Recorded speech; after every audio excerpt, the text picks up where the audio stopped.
quotient kasi divide. So kunin lang natin yung u, that is yung numerator, then derive natin yan. So wala nang patumpik-tumpik pa, no? So magiging negative 4x na yan. Ba't lang may liwanag? Magiging negative 4x, then ay na negative 4x na lang. Tingnan natin yung b, that is yung denominator, then derive natin yan. So yung cosine, derivative niyan is negative sine. Then copy natin yung angle, then derive natin yun. So magiging 6x squared, then lagay lang natin sa harapan. So basically magkakaroon tayo ng negative 6x squared sine 2x cubed. Then punta na tayo sa quotient rule. So yung u prime yung y prime, that is bu prime minus uv prime all over b squared. Then pa-plug na lang natin yan. So basically yung v natin, that is cosine 2x cubed, then times natin sa u prime, that is negative 4x, then minus yung u, that is negative 2x squared minus 5 times yung v prime, that is negative 6x squared sine 2x cubed, and all over yung b natin, that is cosine 2x cubed, then squared.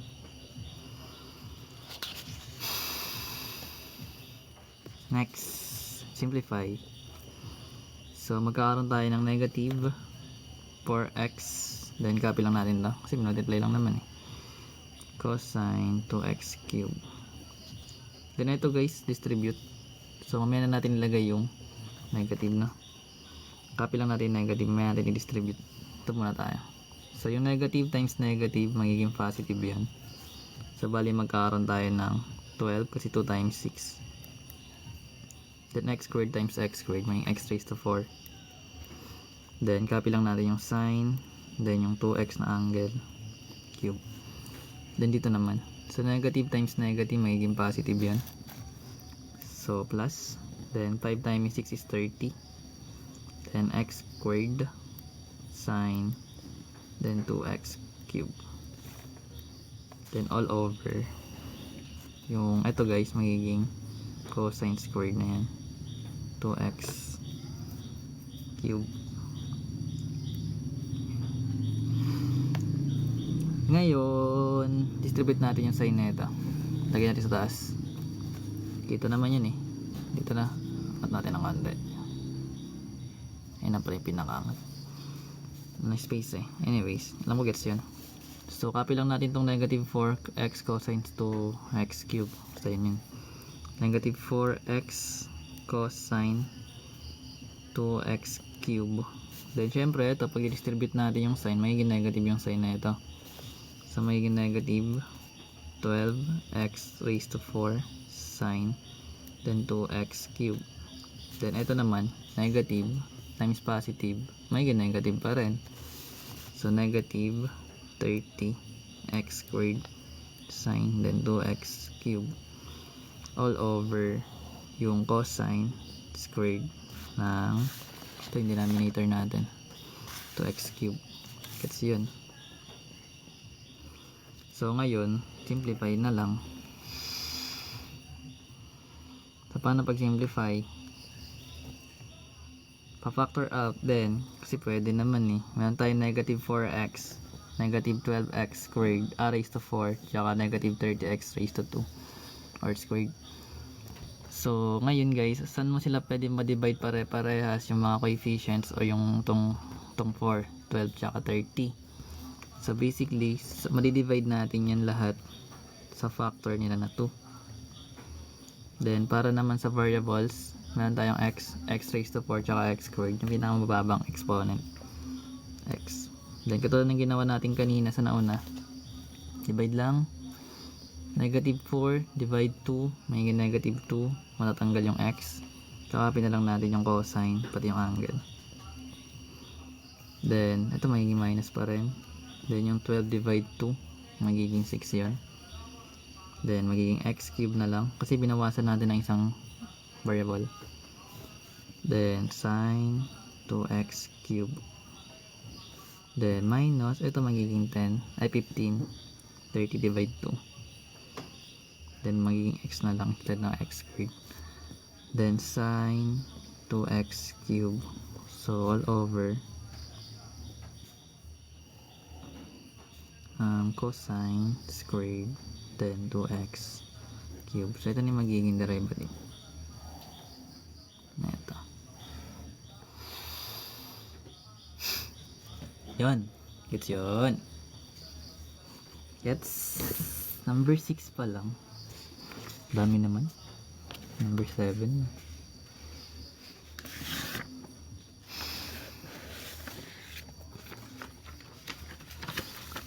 Paano naman pag ano? Tawag dito. Kasi yes. Chain rule lang.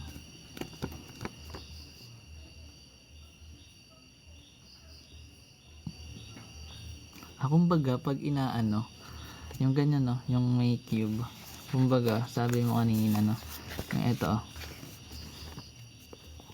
ito na yun, ay hindi, ito na yun, ito yung example, ito ko nilagay, ito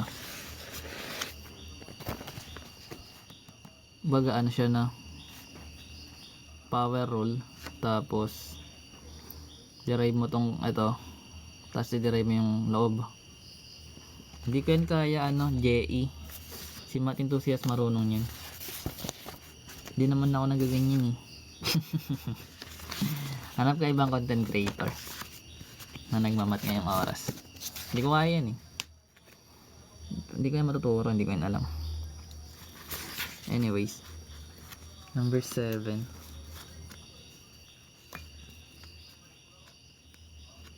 Sige, try nga natin kung kaya ko. So, number 7.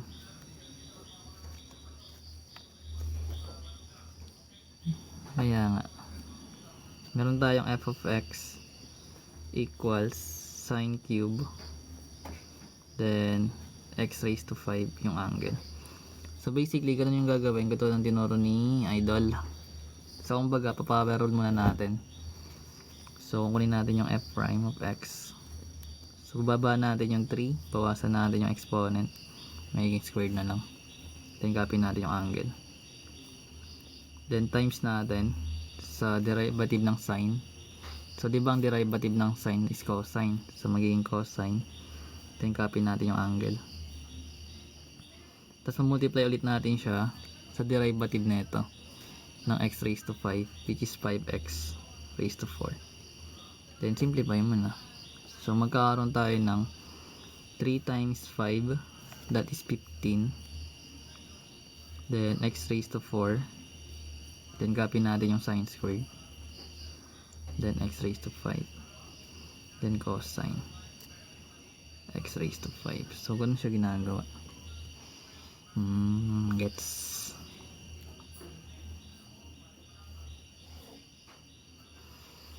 Magaling talaga tayo. Hindi, fast learner lang. Fast learner. Magaling kasi yung tutor natin. F of x, meron tayo namang ganda. Paano ang paganda? Cosine, then negative 3x squared plus 2, then naka-squared. So, pag ganito naman, ganun pa rin pala gagawin. So, ngayon guys, kung kukunin yung prime, so, kunin mo muna yung derivative ng cosine. So, that is negative sine, di ba? Copy mo yung angle. So, magiging negative 3x squared plus 2 na naka-squared. Then, multiply natin yun guys sa chain rule na ito guys. So, di ba alam natin chain rule? Bababa mo to, yung 2. Then, kakopy mo yung angle. Tapos, babawasan natin yung exponent ng 1. So, wala na yung lalagay. Pero, understood naman yun na may 1. Then i-derive pa natin tong nasa loob. So ano ba ang derivative ng negative 3x squared? That is negative 6x. Derivative ng constant is 0. So ito na siya. Then ngayon pwede mo to i-simplify. So yung negative times negative 6x magiging positive 12. Positive. Magiging positive 6x times 2 magiging 12. 12. Magiging 12 na siya. Then x. Then meron tayong negatives. Sign dito. Tapos yung angle. Plus 2. Then squared. So times pa natin sa negative 3x squared plus 2. So ang galing siya ginagawa. Baka pagsamahin mo to, magkaiba yan guys. Kasi eto guys, meron siyang trigo. Ito wala. Anyways, ito na maging sagot natin.